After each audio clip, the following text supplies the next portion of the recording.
Hi, my name is Ann, and today we'll be commentating over my Tempered Arc Veld 330 Sword and Shield speedrun using TA Wiki style rules. So we're going to have to do a few more disclaimers today, so please bear with me. There'll be a couple of personal notes in there. That's just, I need to get through all this real quick. First disclaimer, if you're new to watching my videos, I do all of these commentaries in one take. I just have the speedrun up on VLC. I'll pause and unpause the video as we go, so I have time to talk about what my thought processes are. That's the format of the video. Next thing, TA Wiki style rules. What are TA Wiki style rules? So TA Wiki style is a little bit different than freestyle, where in freestyle you have all of the tools available to you, like traps, environmentals, mantles, stuff like that. See how low you can really get that time with no restrictions. And free TA Wiki is a little bit different than freestyle, where we restrict things down more significantly. So the goal is to try to bring this down to as much of just the hunter and their weapon versus the monster as possible. And in doing that, we ban things like mantles, those are gone. Environmental hazards, those are gone. The palico is gone. No palico buff. You cannot pre-buff and bring it in. That's against the rules. Flash pods, gone. Large barrel bombs, gone. Heroics, gone. All that's gone. And most importantly, you cannot trap the monster either. So you don't get any free damage under trap CC. And you do have to deal with the last 25% of the monster's health bar while doing things. So that's TA Wiki style rules.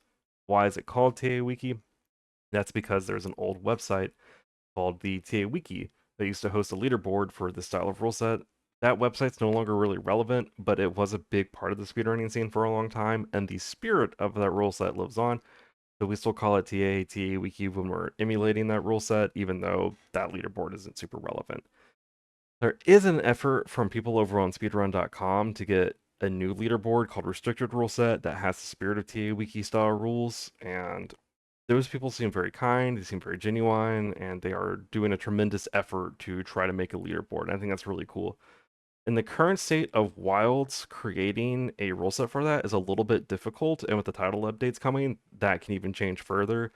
So I'm not super thrilled with the way that the rules are laid out at the moment. I think that just has to do with the way the game is at the current state.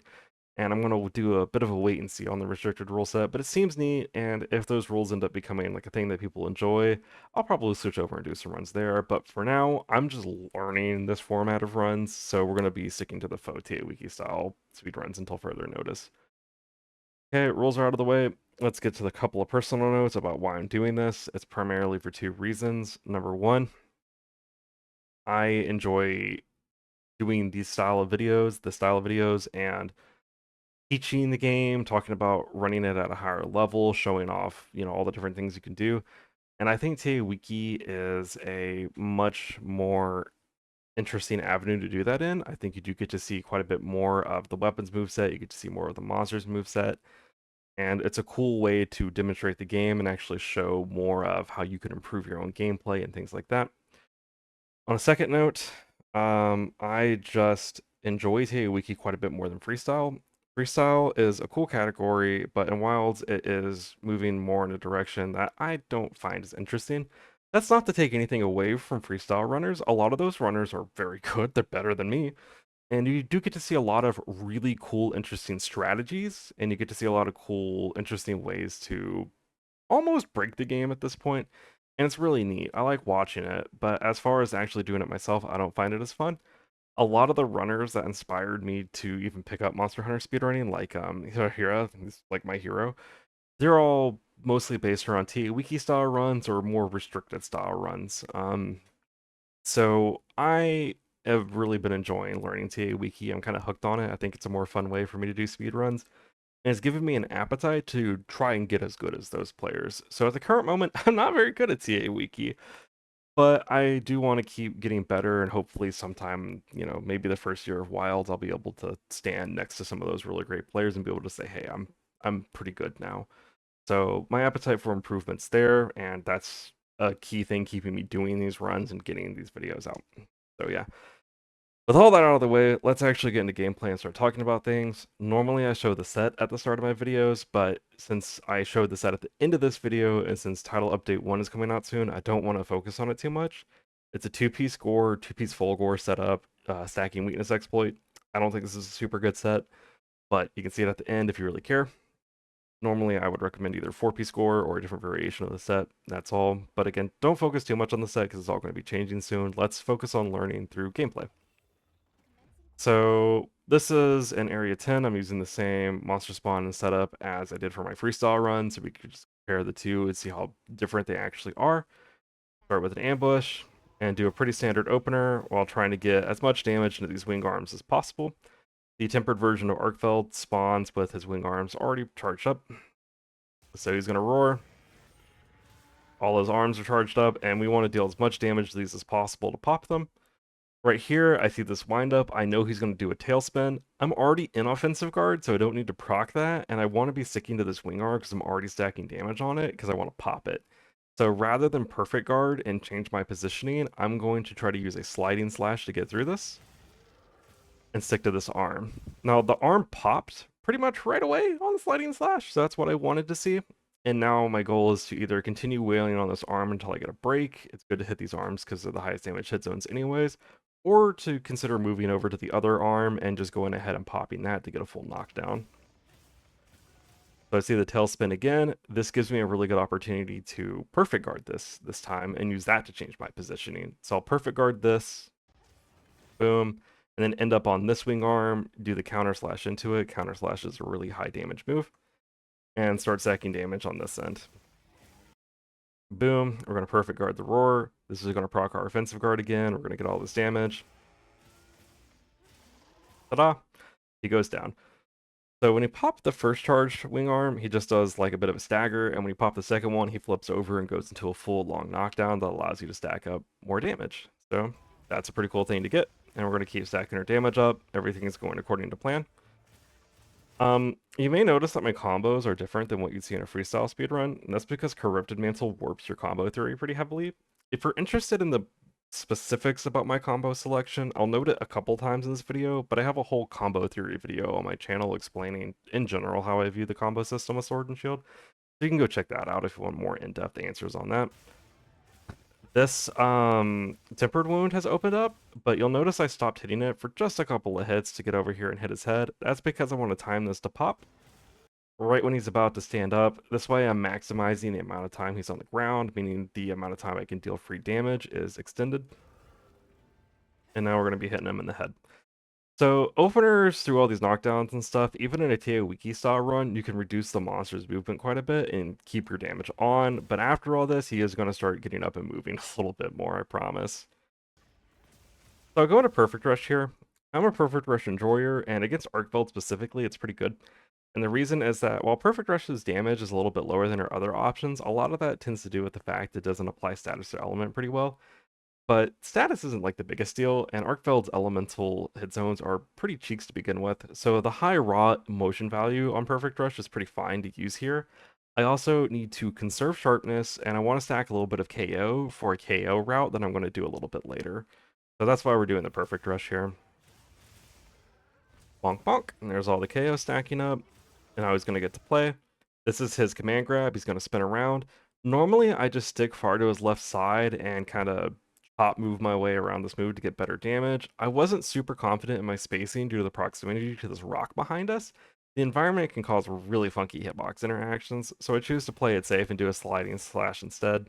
That's fine, it's a little bit lower damage, but I don't particularly care. Here we go, he's going to be doing the sliding wing arm thing. This, I'm fairly confident, is going to proc my Power Clash.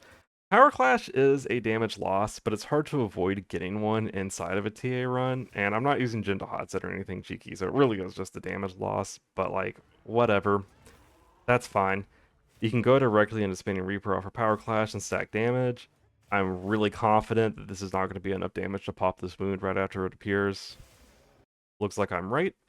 And now we're going to get into that KO routing I was talking about. So we're going to latch on with a focus strike here and pop this tempered wound, so it's guaranteed to go down. And we're going to do this upswing as the move we use to pop it. So this upswing has a ton of KO in it, and I'm going to fall with a falling bash, deal a bunch of KO. The damage on this upswing, it's also fine, it's okay. And he goes down. There's some more KO stacked. Let's start stacking a little bit more damage. And then timer Perfect Rush. Again, this is timed so that when I end the Perfect Rush, I'm guaranteed that this is going to KO and extend my CC duration a little bit longer. I told you this monster was going to get up and move a little bit. It's coming, I promise. But again, the less the monster moves and the more I can control the situation, the more damage I can get out.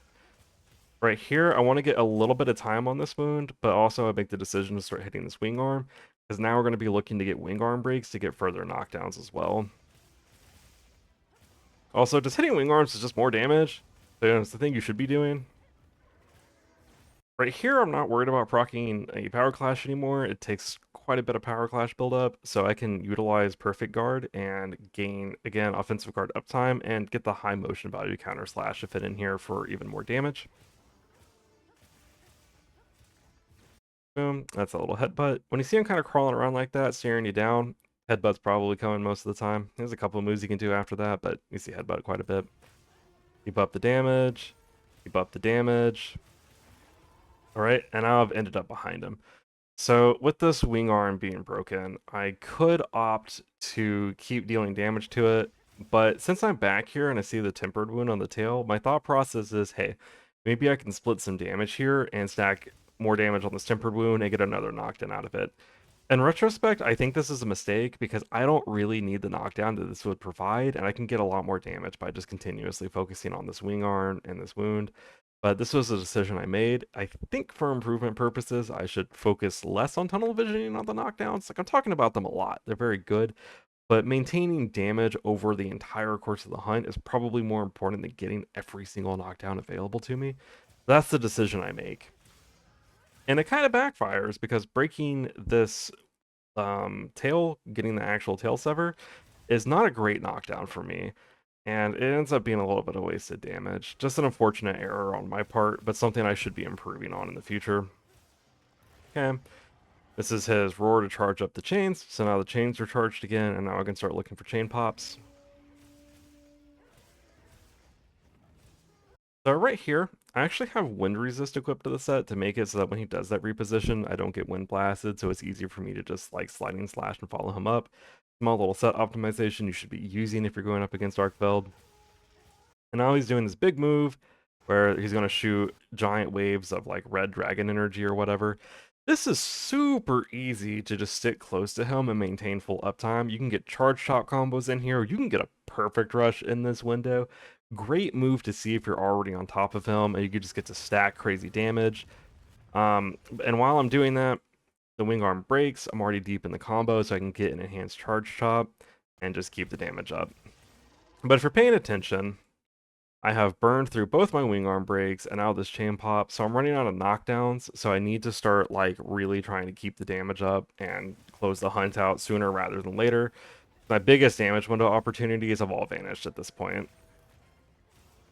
That guard was really risky. When he splits the chains, there are a couple of spacing concerns where you can make it so only one chain hits you and not the second. That's a little bit of a stretch. I really should have just sliding slash that instead of taking that risk. It's okay. And right here, this is another error I make. So while the chains are charged, when he does that swipe, there's two hits. So yeah, I perfect guard the first hit, but then the second hit's still going to hit my guard window, knock me back. I take a little bit of damage. I don't get to hit counter slash. I lose a bunch of stamina. This is just a mistake. It's an error on my end. Oh well. He repositions and I'm able to maintain some damage still. But my damage is starting to fall off a cliff at this point. Like, all of these sequences, there are much higher damage combos I could be doing to try to maintain this. But I'm just kind of freaking out. Because getting this deep into a TA wiki run, this was my first day of learning TA wiki when I recorded this. So, like, you know, we're hoping to improve these endings. But there's a lot of spaghetti here of me just trying to make sure he's not going to go flying away. And I'm leaving gaps in my combos to fit in things like luring pods. So during this downtime, let me explain the Lorian pod situation. When monsters get weak enough to be captured in wilds, they have this hard-coded rule that they want to flee the arena. So luring pods are basically the only way to get them to stop doing that. It's somewhat random whether or not they're even going to pay attention to your luring pod, how long they're going to choose to stay around, and things like that. So having 3 luring pods on you and using them to keep the monster there is great. The problem is, I don't know if you can tell, but leaving gaps to fit these luring pods in, I'm making my damage tremendously worse, dragging this hunt on way longer than it needs to go. And the monster behavior from doing this gets kind of wonky, and it can be a damage loss. I know he's just kind of standing here yelling, but there are several moves that would give me really great damage uptime I'd like to be seeing, rather than sitting here just shooting luring pods at it and it somewhat flying away. Like right now, the damage isn't too bad, but I've definitely slowed down way too much, and this is a huge problem that kills my time in this run. This is something I have to learn how to deal with as I do more runs, or I need to start fighting monsters that can be fought in the arena. Just go fight them in the arena. Whatever. This is my last luring pod. I barely get it off, but I'm really confident this monster's close to dead at this point. You see me here, I pause to make sure that I'm going to guard slash this at the correct time. This is because I'm shitting my pants, because again, I'm newer to TA Wiki runs, and this feels like a pretty decent run, and I want to not fumble this. So when you're doing these longer style runs, yeah, it's only about a minute and a half longer than my actual freestyle run, but that minute and a half of consistency is a lot more stress on the runner to make sure they're not making these mistakes over time. So going for a little bit more safety to make sure you secure the run, that's a pretty good strategy, and you see it a little bit more often in this category. And boom, run secured. So yeah, that is my first attempt at a TA Wiki style run. It is a 330. Here's the set. Make your own notes of it if you wish. I could probably knock like another 30 seconds off this or close to it at some point from what I've learned the whole process of getting better at TA Wiki. But this is my first submitter run, and I think it's pretty decent. I'm really happy with it, and I'm hoping to use this as a starting point to keep doing this style of run and improving in the future. So everybody who's taking the time to watch this video with me and go through all this one, I know it's a bit of a longer one. I know I had a lot of things to get out the way at the start, but thank you so much for watching. I'm going to go and record a couple more of these commentaries, and hopefully I'll see you in the next one.